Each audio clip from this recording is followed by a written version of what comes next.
Hey, Kevin. My name is Beth, and I just wanted to tell you that I love you. Shyamala Hamala. It's the Call Kevin podcast. It's the podcast of your dreams. It's the Call Kevin podcast. Don't ask him things. Podcast Kevin with Call Kevin. I am prepared for this episode. I have a cool drink to my right. It's not iced. It's just refrigerated Pellegrino with a metal straw, silicone tip. On my left side, I have a hot milky beverage prepared by myself on my lovely Nespresso machine and my frothy milk thing that I got recently. It's a lovely little latte. If you hear me, if there's an SMR element of this episode of me taking sips, little sips, I'm sorry if that was terrible to listen to. It might have been. Hello, everyone. Welcome to another episode of Call Kevin. It's a weekly call-in show where you go to my website, kevinjamesthornton.com, and leave a question, a message, whatever you want to say for a possible future airing on an episode. This is a weird sentence. It might get played on the podcast at some point.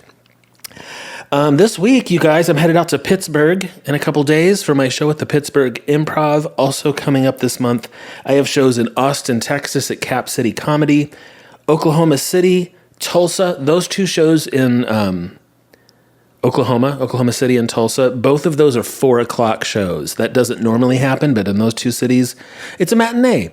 So maybe if that's appealing to you, come on out in Oklahoma City and Tulsa. And then I'll be at the Raleigh Improv at the end of the month? No, beginning of May. That's the next 4 weeks or so. I have many more shows coming up after that. They're all listed on my website, kevinjamesthornton.com. Let's dive right into our first message. So if we all can remember the 90s, then It was the 90s. A little bit older than we want to admit.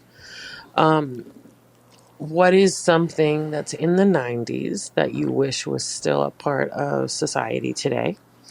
For sure, for me, I wish Blockbuster was still a thing. So many good memories and just, browsing. And, you knew that it was a Friday night, you're going to get some pizza and a movie. And it was just like, I don't know. That's me. Yeah. If you've been listening, you know I've been on this kick about working out this idea, how social media and our phones have taken us in a bad direction.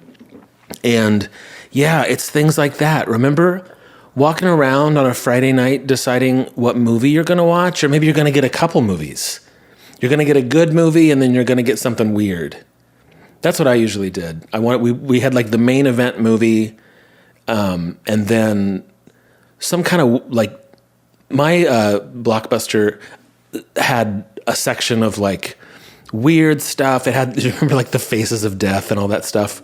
There was also on my college campus, there was an independent mom and pop video rental store called Three Blind Mice. And it was owned by a man and woman who were both visually impaired. And every videotape box had a little bit of braille on the side, so that's how they'd find what movie you had selected.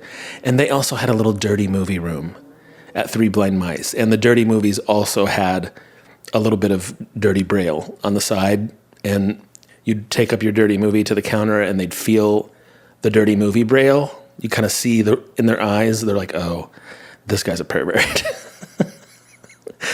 What a good memory though. And that taps into this idea I've been thinking about. It's not that technology is bad or anything like that. It's that we're missing out on these little human, slow, it's a small world thing. I saw this, I wish I could remember where I saw it, but someone had posted this thing about how the social media thing connects our brains to the whole world at once. And now we know things that are happening all over the world in real time all the time. And it's almost a form of omniscience, omnipotence. And our brains aren't set up for that. We're not set up to be omnipotent. But we are, and it's causing us anxiety. It's causing our kids anxiety. I didn't mean to start out the show preaching. I meant to start out the show with my cool beverage and my hot beverage, which is now a warm beverage. The hot didn't last long. It's now a warm, frothy milk beverage. But my Pellegrino is a lovely, cooled temperature, sipped through a metal straw. This guy was saying that we're connected to the whole world at once and it's causing us anxiety. Because we didn't evolve to do that. We just evolved to sort of know what was happening in our community. So I think there's got to be some kind of way, because now we are connected. Now we do know about the horrors that are happening on the other side of the planet. And so I think there's got to be some next step in evolution where we're like, okay, now the whole world knows what's happening in place, for example. And it's awful and it must be stopped. 100 years ago, it would have taken a long time for that information to get to us, but now we know it instantly. We can watch it in real time. So that's technology. Let's use it for the good. And also, more than one thing can be true at once. That's really bad for our anxiety, for the human brain heart anxiety, our kids. Let's use the technology for good and also at the same time protect ourselves. We know that we're not built to be omnipotent. That's closer to my thought. It's not let's do away with social media. It's like let's use it as the good technology it could be and simultaneously protect our frail little soft human hearts. That's what I'm saying. Hi, Kevin. This is Kathy. You asked in episode 11 if people have hesitancies eating other people's food in group settings since the pandemic. I do. I will say I have 2 cats that are allowed to go anywhere in the house, so there is for certain cat hair in my food that I'm preparing and eating. Delicious. But they're my cats. I don't care. Fur balls forever. But before the pandemic, at work potlucks, I'd make food, bring in food, eat other people's food they brought in. Now, if I really paid attention, I might see an eyelash or a piece of aluminum foil in the food. I for certain have eaten eggshells and a cake that a coworker brought in once. But I've been able to look past it, eat it, not get nauseous thinking about it. And I don't know if it's the pandemic or my age or a combination of the two, but I do not attend work potlucks or eat anything that anyone brings in. I have no desire to eat anyone's food. So thought I'd share that. Love the show, love the community you're building, which I guess is probably the whole point of the potlucks at work that I'm now avoiding. But I appreciate this more because there's no hair or eggshells in my mouth because of this podcast. Thanks a lot. Take care. Yeah. So, because I eat food at restaurants all the time, and that probably has varying levels of cleanliness too. I've been on this binge where I'm watching Gordon Ramsay Kitchen Nightmares, and I've seen so many episodes of it now. I'm like, oh, there's a lot of restaurants out there who they're not being super clean, and their walk-ins are really filthy, and they're serving me a scoop of food that's really old and expired. More than we realize when you see behind the scenes like that. Someone's house is like that as well. Some people probably keep super immaculate houses, and some people don't. When I said last week, that one time I went to my friend's house and her kids were just sticking their hands in everything. And it sort of forever changed. But you're going to get that. I mean, there's not kids sticking their hands in your food at a restaurant, but there's expired things and not following safety standards and stuff. What's that show with the salon? They do a salon makeover too. That's another show where you see behind the scenes. You're like, oh, there's all these salons where the hairstylist doesn't totally know what they're doing, and you're going to pay them anyway to chop your hair up. Oh God, we can't trust anyone, can we? I'm also thinking about it too, because some of you might know, I've been developing this idea for a weekly gathering in person. And I'm figuring out ways to share it online as well so everyone can sort of enjoy it in some way. But potlucks are such a huge community gathering thing. What do you guys think? I'd like to keep hearing your thoughts on eating potluck food. Hi, Kevin. This is Megan from Canada. I'm 45. thank you again for all that you do. Love the Secret Sunday recording. I also want to say that the energy of this reminds me of kind of the nostalgia and kindness from Mr. Rogers' Neighborhood, or what we had up here in Canada, Mr. Dress Up. And my question for you is, when you were younger and, your parents would give you a couple of dollars back in the 80s and 90s to go to the corner store and get a treat, what would you get? Mine was usually peanut butter cups and maybe what we have here in Canada, which are ketchup chips. Anyway, love you. Thank you. And have a great Sunday. Bye. In my neighborhood, we had a baseball park just down the street. And when there were games, there was a little concession stand, a little like cinder block building that sold, candy and maybe some popcorn. It was basically like prepackaged sodas and candy. And once in a while, I would manage to get some change from my mom, and I'd run down to the ballpark and go straight to the concession stand. And I was always a sucker for packaging. Like, even my first memories spring to mind. It wasn't so much like what was the most delicious. It was which packaging was the neatest. So there was this like a bag that you ripped open, and it was shredded gum. It was called Big League Chew, like chewing tobacco, but it was chewing gum. But it was like shreds of pink gum, but it was packaged as if it were tobacco. The kids love tobacco. There was that. There was like a ring pop. There was also Fun Dip, where you have like the wand and you dip it down into the sugary dust. I was always a sucker for the packaging and some kind of novelty. And today, I don't have a sweet tooth at all. I don't eat sugar. I mean, mainly because I'm trying to watch my A1C, because I'm 50. But I just don't like sweet stuff, really. I'm way more of a salty person. So today, if I were getting some change from my mom and running down to the baseball park, I'd get a bag of chips. Oh, hello, Kevin. Hi. It's Stephen calling. I am a short-time listener and a second-time caller. Today I am calling about a little bit of fact, a little bit of funny. I was thinking about something that you had to say in two places. First one is the Substack, where you were asking about how could I host an event and serve alcohol. And fact plus funny slammed into one another in my brain, as they do, and I was like, Kevin's basically putting on church services for people on Sunday. Why not just call it communion?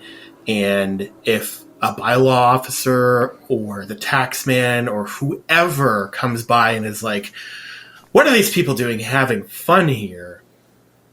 You can just tell them, girl, it's church. And be done with it. We're having communion. I'm sorry, it's mimosas.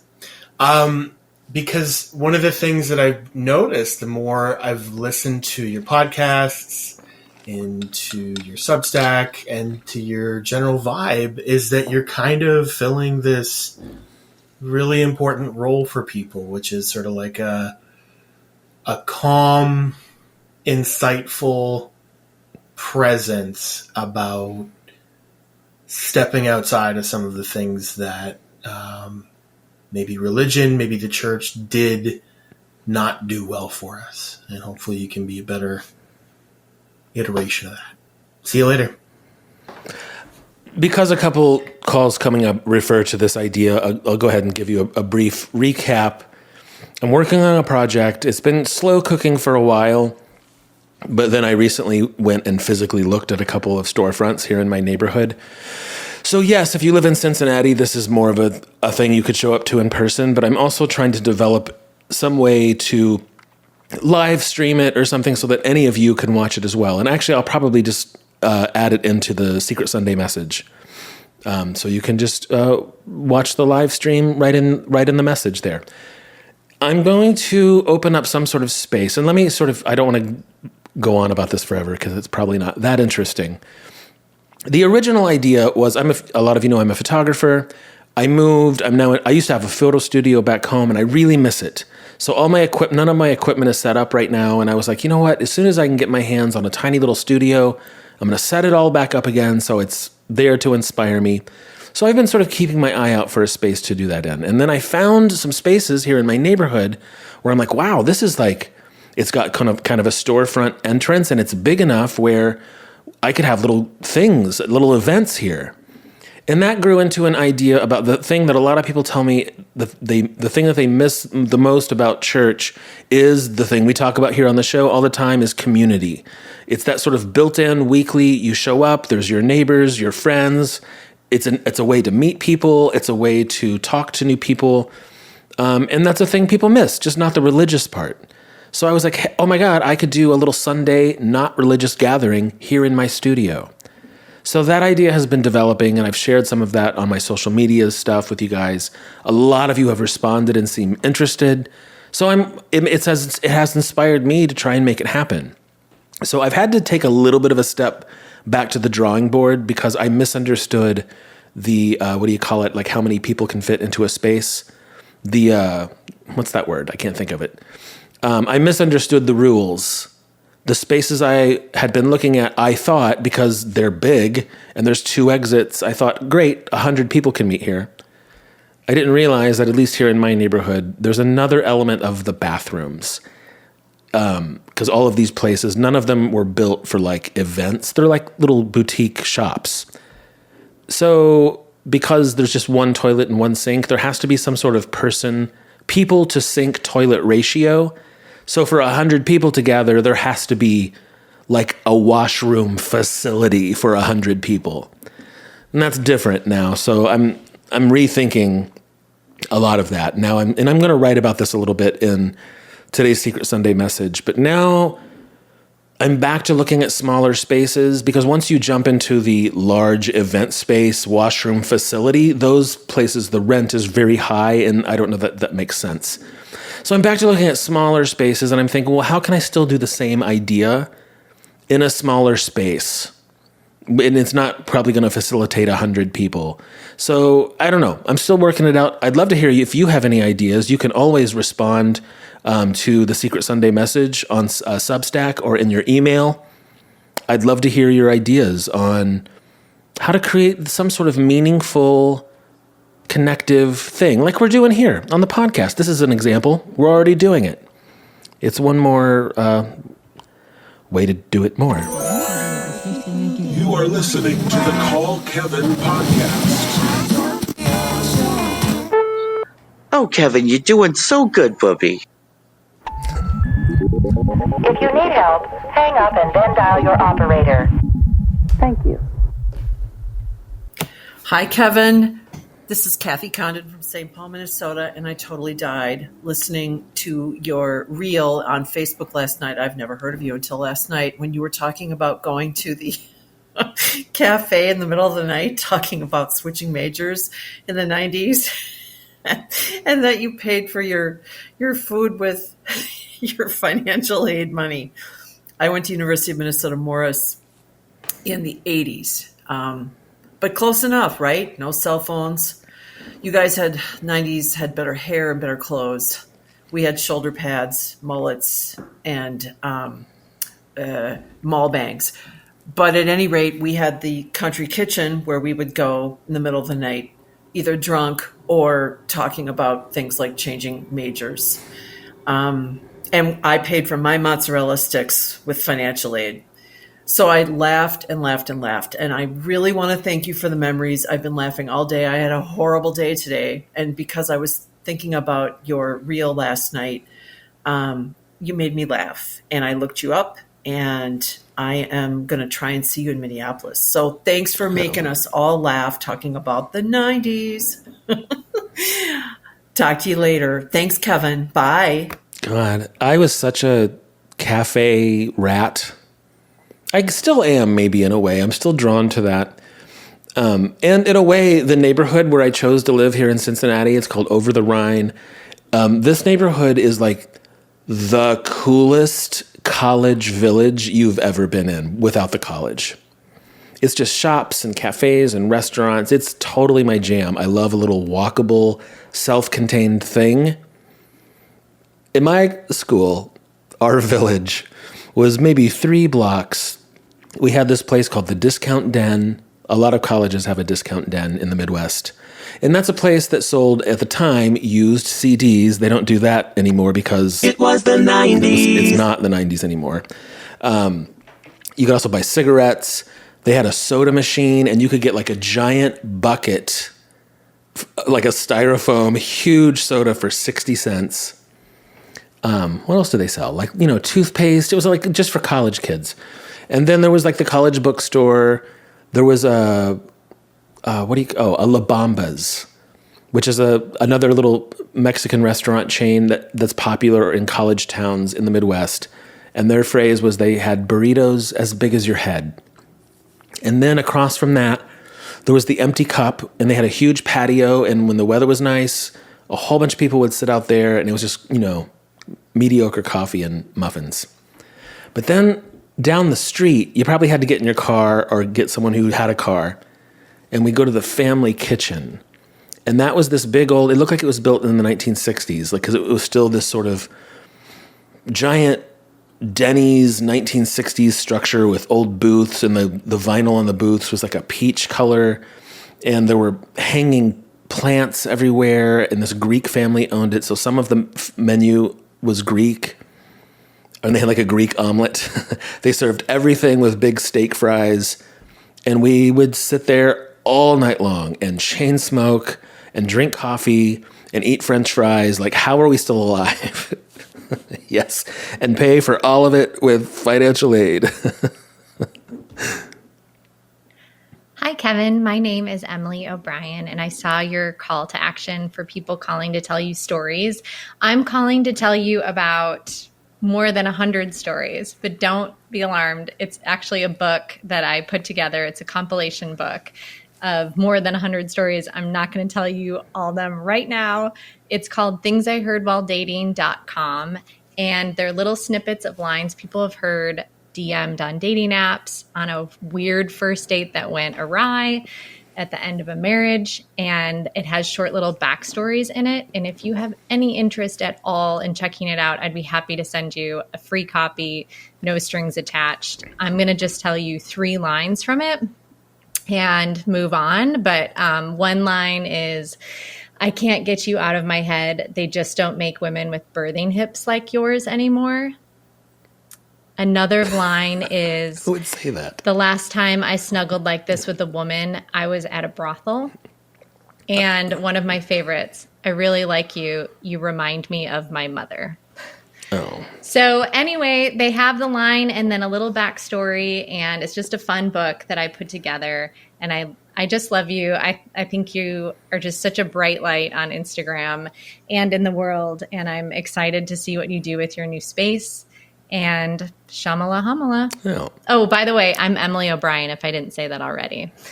thingsiheardwhiledating.com. Bye. Well, there you go, if you're interested in that. And I'm giving a little segment where people can shout out their stuff here on the show. It's not an endorsement by me. I don't know any of these products. I'm just asking you guys to send me in a little blurb about what you're working on, because we don't have a commercial space here on Call Kevin quite yet. So I'm just giving it to you guys, a little space where we can shout you out. So let's just go ahead and do that. If you're interested in Emily's book, there you go. That sounds like it could be a funny read. Also, Emily and anyone else, if you want to send me something, I have a P.O. box. It's very simple. It's P.O. Box 4, Cincinnati, Ohio, 45201. That's my address, Box 4, Cincinnati, 45201. Send me things if you want to. And let's do a little community bulletin board announcements. Here we go. Does your inbox need a little pick-me-up? Get some goodness sent to you straight to your box. Hey-o, each week. The column's name, Behind the Scenes, is a nod to the perfectly curated grids of social media and a desire to pull back the curtain on real life. This column is meant to be a soothing balm for perfectionism and not enoughness. A place to simply be. Come be human with me at Amy B. Horton let me try this again. Amy B., the letter B as in boy, Horton, Horton, www.substack.com. It's a Substack shout out. Go check it out if that sounds like your thing. Hey there, art enthusiasts. Are your walls as exciting as your uncle's vacation slideshow? Well, it's time to shake things up with Moon Rabbit Press. Since 2010, Chris Charles, a Rochester-based printer, designer, and teacher, has been turning ink and imagination into bold, colorful letterpress prints that make you smile every day. From the sassy Rise and Shine rooster to the vibrant bird series, there's something for every taste. And if you like your art with a side of caffeine, our mugs bring both wit and warmth to your morning routine. Every piece is crafted with passion, humor, and just the right amount of ink-stained fingertips. So don't let your walls suffer in silence. Give them something to brag about.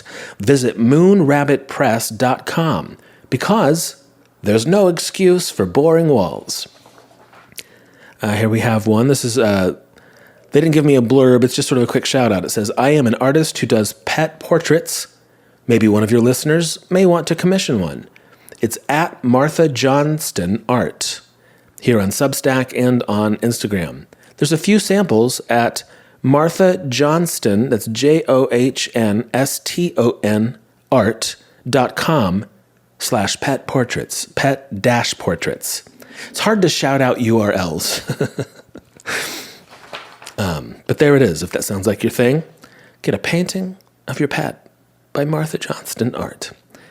If you like food, politics, marketing, business, feminism, emotional healing, and coming real soon, songs about perimenopause that are a little raunchy, made by a warm, kind, middle-aged lady, check out The Zone of Authenticity, Opinions, and Ever-Shifting Interest over at April Line's Many Minds on Substack. Always thoughtful, never dull, sometimes funny. April Line's Many Minds on Substack. There you go, you guys. If you have something you want to shout out on my show, feel free to message it to me on Substack or respond to the email, in your email to the Secret Sunday message, and I'll include yours in an upcoming episode of Call Kevin.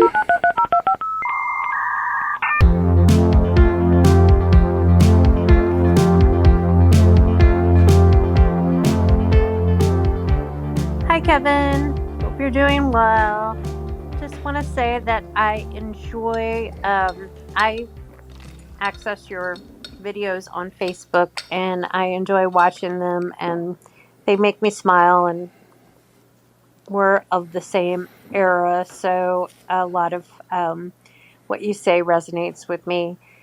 Anyway, I wanted to ask you, did you get your glasses from Zilu? All right. They're cool. Have a great day. Bye. They are cool. You know what? I saw someone that I follow online with these glasses on, and I messaged them, and I was like, what are those glasses? And he told me they're actually Tom Ford. So they're pricey glasses. I'm already starting to apologize. I've been so poor through my whole life. Some of you know that I lived in my car for a minute, and I don't want to abuse the idea of homelessness, but I guess I was. I've always made a joke out of it, or said, it was sort of my choice. I had friends who offered to help, but I was sleeping in my car. And that's homelessness, kids. I've always been super broke. And, in the last few years, things have turned around for me. And once in a while, I like something nice for myself. I don't know. See, you can hear it in my voice. I'm apologizing. I bought expensive glasses. They're Tom Ford. I got them at Lens Crafters. If Lens Crafters wants to do a shout out on my show, send me some money, Lens Crafters. Let's see, where are we at here? We've not done, have we done this? See, I need to get a longer commercial break so I have a chance to listen. Hello. Yeah. So I have a new life event and I'm just kind of looking for advice or anything. Last year, I offered the option to my partner of almost 6 years to have an open relationship. I'm a very secure person, so the thought of him being with somebody physically didn't bother me in the least. But he was actually really upset that I even brought it up, and it was like a solid no from him. And the reason he said no which I later found out was because he could not fathom the thought of me being with anybody else, which fair. I don't blame him for that.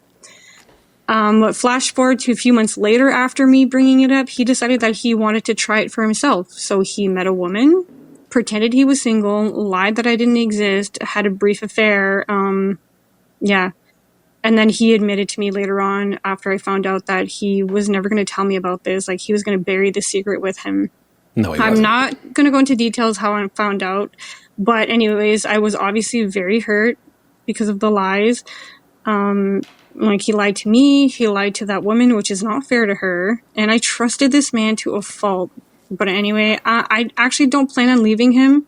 I was more so hurt about the lies, not the actual affair, I guess him hooking up with somebody.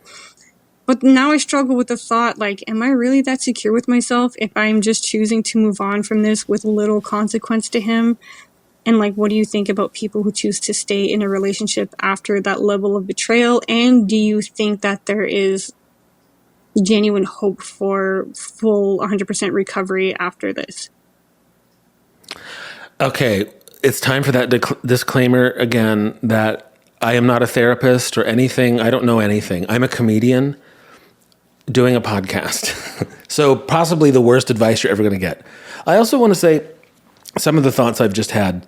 I want to preface this by saying to all the listeners that it is okay if you don't agree with me right now. I'm going to share some of them with you. I have a lot of not conventional ideas about relationships and sex and sexuality, and it's okay if you don't agree with me. I know there's a lot of different types of people, a lot of different viewpoints tuning in, and some of this you might be like, I don't agree with that, and that's okay. You don't have to. But because of where I've come from, in my teenage years, growing up in that super fundamentalist church, and the youth group message back then, and I'm guessing it probably still is all this stuff about sexual purity. Save yourself till marriage. Don't masturbate. Don't have a lustful thought. If you do, it's bad. Don't touch anybody. Don't. Like the whole thing. And that's what my brain formed in. And I know for a lot of you, that's true as well. Over the years, I really wanted to work through a lot of that, and I did. Just the nature of who I am in society, I was forced to at a young age. And I'm a thinker, so I think a lot and I observe a lot about humans and how they're behaving, people who came out of that sort of like restrictive shame environment, and even people who didn't. We're all carrying around all these different ideas and beliefs about our bodies and our sexuality and our feelings, and there's all kinds of different levels of repression going on. I'm real tuned into it. So over the years, I have gone through a lot of different types of relationships and experiences, and I've asked myself a lot. You know, back in the day in youth group, we would say if you have a single lustful thought, it's betrayal to your spouse. Or in youth group, it's like if you hold someone's hand, you're defiling their bodies. And a lot of that now, it's like, that's so silly. That's so harsh. We're just people. Like, ease up a little bit. You're not defiling anybody. Like, human touch is not, shameful and defiling. There's nothing wrong with that. I've asked myself a lot in relationships, like how much of how we feel about like jealousy or someone looking at us, at our partner, or someone having a flirty moment, is that cheating, betrayal? All these things I think are self-taught. And it's okay if you don't agree with this, but I think pretty much all of it is our environment and self-taught. I'm sorry, I'm like really talking too much about this. I'm talking too much on my own podcast. But I think that a lot of the things that we feel about monogamy and jealousy and cheating, I think is taught to us and locked in place by our own shame and fear and insecurity. So all that to say, I think if everyone is consensual, that open relationships can be healthy, just as much, if not more so, than people who've decided to be completely monogamous. And what I have observed in my own relationships and others is that a lot of people who are holding on so incredibly tightly about this idea of monogamy and living in almost fear that their partner is going to break this trust. I think a lot of people are not being honest with themselves. If your partner flirted with someone at a party, is that betrayal? And why? Why is that threatening to you? They're a human. If they think someone else is attractive in their life, is that a betrayal to you? I don't know. I think it depends on the person and it depends on the communication and the couple. Anyway, back to this person. Here's the thing I tuned in with you. Here's the elements, and I don't know you. You know, there's things I don't know and elements in your relationship I don't know. You offered the idea, you weren't threatened by it, and for whatever reason, you felt like maybe that would be a good thing for you and your partner. And his response was he said he got upset and resisted you, did not like that offer.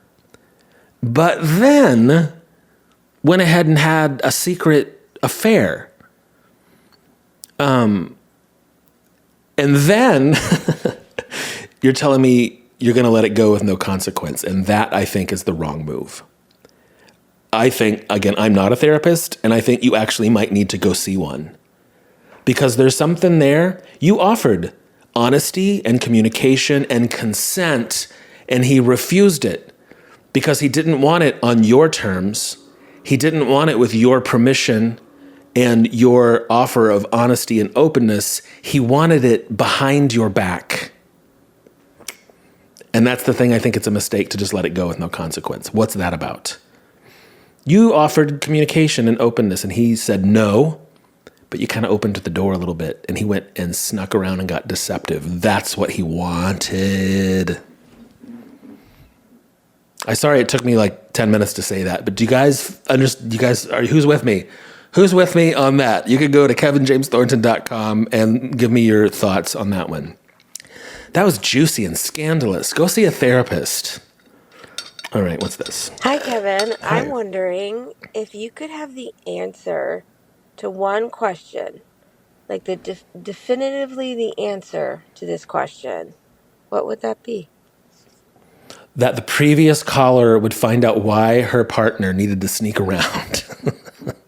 That's a hard, oh my God, I should have thought about that before. Do I get to share the answer with the whole world? Does the whole world get to know the answer? Or is it just for me? Because then it's very different. If it's an answer I get to unlock for the whole world, I think is this true? I think I would let everyone see definitively what happens after we die. Is that true? I think it might be true. I think a lot of our problems result in this awful unknown ahead of us. But then that's sort of the human experience, isn't it? I don't know. I don't know how to answer that question. You've stumped me. I feel like we could have grown up in the same exact 90s because all the things that happened in your church happened in my church, minus the Shyamala Hamala. I never was that brave. But the funny thing is, even with our strict upbringing, we both turned out gay. Yes. Yes, we did. Hey Kevin, this is Lauren from Arkansas. Would love for you to come do a show in the Northwest Arkansas area. I and several friends of mine would totally come see your show if you came here. Love listening to the podcast on Monday mornings. You had mentioned a few episodes ago, I'm not sure how many at this point, that you had a really hard time separating performing and doing music with the church life you grew up in. And I totally resonate with that. That's something I've really wrestled with a lot in my processing my past and whatever faith I still have left, as I'm a former worship leader, not a pastor, because in the fundamentalist circles, how dare you have a women pastor in anything besides children's ministry, which is so wild.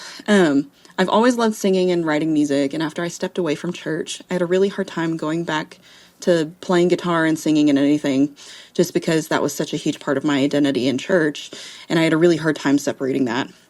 However, several years later, I'm now getting back into writing and singing and playing just for the fun of it, and also because I'm working with a small producer to release a few singles this spring and summer, and then release a whole EP later this year. It's been so freeing to be able to kind of reclaim that part of me and not have to have it tie into church or faith in any capacity. Now I just get to write about mental health and just living in the current state of the world, LOL. But anyway, just wanted to call and tell you that you are so not alone with that experience, and also to anyone else who is or has experienced that. Thanks for what you do. Appreciate you a lot. Thanks. I've said in the past, some of you know, when I was younger, I wanted to be a professional musician. I wanted a record deal. And so much of that started in church for me. And it was so completely tied up in my identity as a Christian, and that like God had called me to be in a rock band. It's kind of silly to think about that now. And when I left the church and religion, and it was not an instant thing. It took a long time. It was an evolution. But all through my 20s and a good bit of my 30s, I had all of this stuff tied up inside of me, and I didn't quite realize it at the time.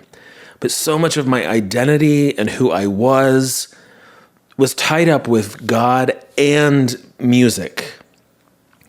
And after the God part was gone, I just had music, and like my identity had been kind of shredded. So I fought for years to like establish myself as a successful musician. This was not conscious. It was all deep down. But I was like, if I got a record deal, it would prove that I matter. It would prove that I'm a legitimate person. And that's not healthy, is it? And I got so miserable over time, and I didn't know why. Because when I was really young, sort of before the very fundamentalist stuff took hold, there was a garage band that practiced nearby, and I'd go, when I was like, 12, 13 years old, I'd go watch this garage band practice, and it was the neatest thing I had ever seen. I was so enthralled by it, and I wanted to be in a band of my own. And then when I got into the main fundamentalist church was my high school years, and there were like Christian rock band ministries. It was a huge mega church. Like it was a congregation of like 3,000 people. So there was a giant facility, all these different ministries, and they loved rock band ministry. It was like a whole thing. So yeah, it was my whole identity. Now, years later, I think about this sometimes. Like once in a while, I'll have a dream where I'm in a band rehearsal, and it's like a positive feeling dream. And people have asked me, like, do you think that I'll work through this stuff and kind of rediscover that original love of music? And I don't know. And I don't know if this will make sense, I don't know if I care that much, because I have found so many other things artistically that fulfill me so much better. Like, yeah, is there some true love of music inside me somewhere deep down? I guess so, but I kind of don't care that much. And I guess that's the difference. If I had some kind of pain and ache around it, it might make me want to get to the bottom of it so I can enjoy it again. But I'm so fulfilled. Like the real me, not the real me, the more authentic me is right here, reflecting the human experience right back at you. And sometimes in a way that makes you laugh. That's my superpower. And I'm so satisfied by it, I don't need to play guitar chords underneath it. What do we have left here? How about this? Hey, Kevin, Hi. a non-suburban mom here. Hey. I have a completely non-religious household.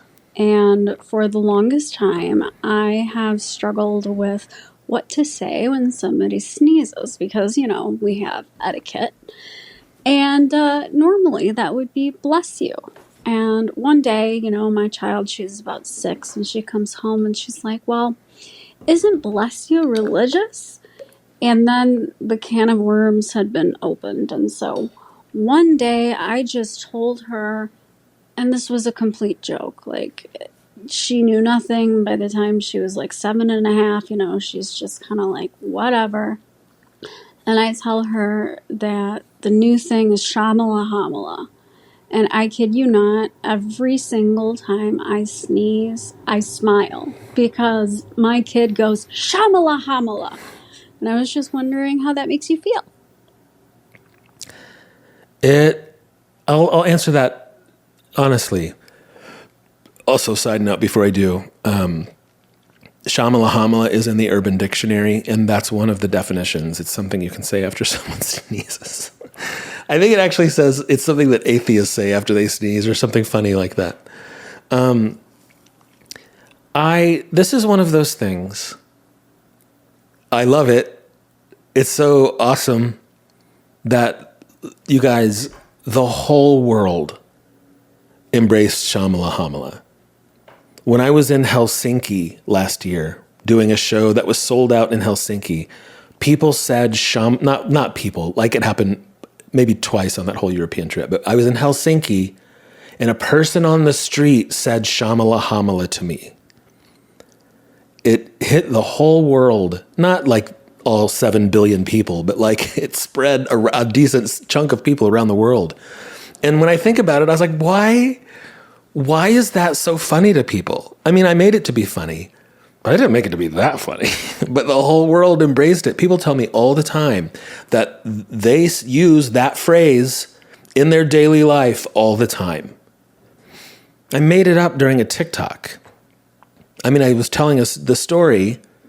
I just sort of made up that phrase it's a story I've told before, you know, in different scenarios. So it's just a silly nonsense phrase I've developed. I had no idea it would click so hard. And I don't really know why. Had I said some other phrase, would it have worked? What is it about that? I want to know. Shyamala Hamala, Kevin, and all of the other listeners. This is Deirdre from Bloomington, Illinois. Kevin, I would love a space that functions as your studio and gallery. And it would be so cool if you opened that space up to book clubs where you served tea and coffee and had a liquor license and transitioned over to cocktails in the evening for other types of venues. I think that's an awesome idea. And it would bring you some income with the coffee and tea sales and the liquor sales. That would be so fun. I would come over from Illinois to Ohio just for that. People have talked a lot in this space about how to make friends as an adult, and it is really hard. For the last 10 years, I have struggled with feeling like I don't have any close girlfriends, and the only people I hang out with are other couples that my husband knows through his work. So one day, a couple years ago, one of the halves of one of the couples that we really enjoy spending time with, I asked her if she liked to read, and she does. We like to read the same things, and we started a book club. And 2 years later, I have 5 really close friends that never would have been part of my life without book club. And I am so glad that I did that I put myself out there through expressing a shared interest. I say do it. Join a book club. There are book clubs at libraries. You could start your own with somebody you know, that like I did. And then my final thought is there were 2 callers recently who, one was wrapping up cancer treatment and one was facing a new diagnosis in the beginning of cancer treatment. And I just want you to know that I heard you and I was really deeply affected by your calls. I'm a cancer survivor 2 times over.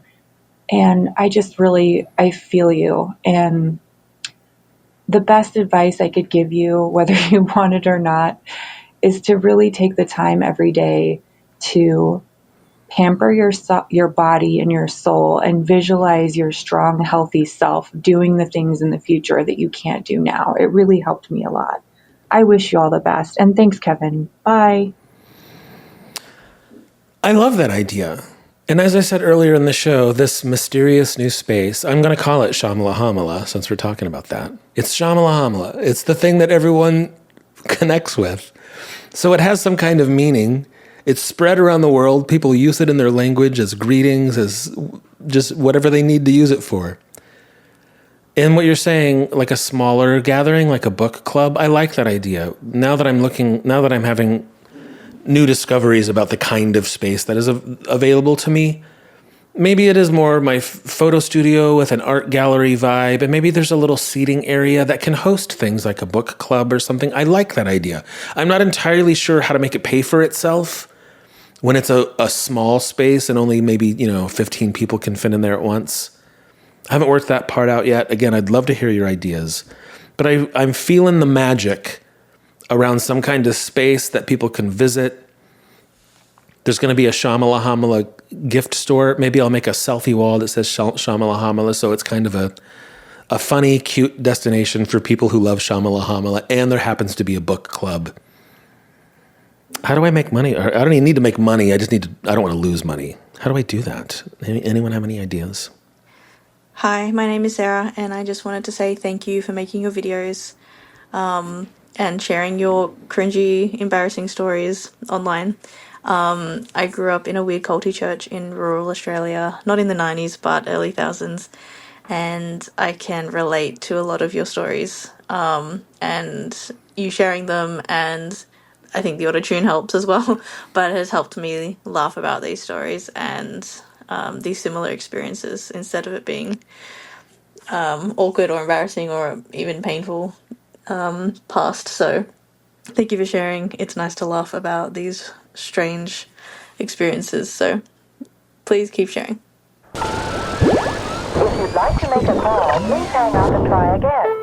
Hi, I'm John. I am a longtime Reels enjoyer, and I'm really liking the podcast. And I think it was episode 2 or 3 or something, but you said something really poignant about finding community and also joy as an act of resistance. And I guess my question is, have you ever had to fire a therapist because it got weird? I know you talk a lot about doing work in therapy and it really helped you process things. I'm definitely in the same boat. I've had some truly amazing life-saving therapists, but I've also had 2 really weird experiences. The first was years ago. There's this therapist that just couldn't understand that I was totally okay and even happy with being gay. Like she didn't believe me, I guess, that was not the root of all of my trauma. So I had to stop going to her. And then the second one was years later, very recently, and I essentially told that therapist she should break up with her boyfriend. She told me that I need to have a little more grace when talking to people about like boycotts and like political stuff. And then she proceeded to tell me this personal story about how she had begged and begged her boyfriend over and over, sending him articles on it, etc., and asking him to not make this big purchase from a company she felt morally opposed to. And then he brought home his big purchase anyway and like did not care. And she said, well, you can't control other people's actions. And I was like, like I've been happily partnered for 5 years and that's a deal breaker. Like you should break up with your boyfriend. And it was a deal breaker so for you. Awkward. There's like this silence. But that was really the tail end of a couple really weird sessions. She, over like the last couple months, was sort of like quizzing me on why I was being angry about current events here in the US instead of sitting at home and being sad and processing grief. And she kept telling me that I need to process being sad and to grieve. And I was like, but I'm not sad. I'm motivated. I'm angry. I'm meeting people. I'm organizing locally. I'm making friends. And I'm also going out to party and have fun on the weekends to stay sane. And she just like really couldn't understand why I was going out of my way, having a good time and not sitting at home and moping. And I guess all this is to ask, like, have you ever had any weird therapy experiences or needed to fire therapists because they just didn't understand? Thank you and keep up the podcast. It's awesome. Oh, thanks. I'm going to try and hold on to these thoughts. I had like 10 different thoughts while you were talking. I think I disagree with one thing here, because you were saying the person at the end didn't understand how you could be going out on the weekends when the world is such a shit show. Like how could you do that? And that makes sense to you. You've got to protect your sanity. You've got to do the work, which sounds like you're doing a lot of good things, a lot of action. And you're also simultaneously allowing yourself to party on the weekends because you should, it's your life and you deserve happiness and you should have that. And I think that's very true. You didn't understand the therapist who couldn't draw the line in the sand about her boyfriend making a purchase that she didn't agree with. To you, that's a deal breaker. To her, it's not. Your friend didn't understand how could you allow yourself happiness when the world is so shitty. I think it's important to offer up a whole bunch of grace to everyone. It takes all kinds. It takes all of us tapping into our strength, what we can offer the world, how we can show up in the world, and giving a lot of grace and understanding that it doesn't have to be exactly your way. It has to be all of us together. And some people have strengths, and some people have weaknesses, and some people have weaknesses, and some people have strengths. I posted this thing a while back, and then I deleted it because people didn't understand what I meant. I said that the world is a crazy place, and it's okay. No, that's not what I said. What did I say? I said to stop gazing at the dumpster fire because you weren't built for it. I've said this earlier in the show already, I think. Our brains were not meant for this. It's too heavy of a load. And yes, show up when you can. Do what you think you have within your abilities to make the world a better place, but stop gazing at the dumpster fire. I understand we've come full circle. It's the social media thing that connects us to the whole world all at once. We see all the horror and the good. We see it all at once. We weren't built for this. Stop gazing at the dumpster fire. What are you helping? You're just sort of punishing yourself on the couch. Do what you can. Show up. Speak out against injustice. Help your neighbor. Do what you can. And then go home and be kind to yourself. Doom scrolling doesn't fix the world. It doesn't fix anything. You aren't made for it.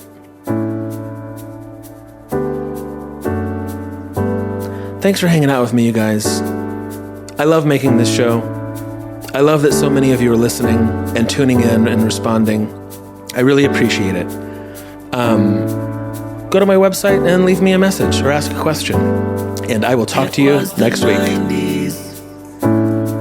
It was the 90s. It was the 90s. It was the 90s.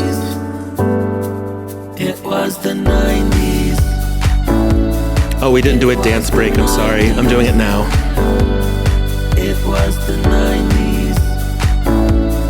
It was the 90s. Little shimmy at the end for you. Shimmy, shimmy. Have a good week.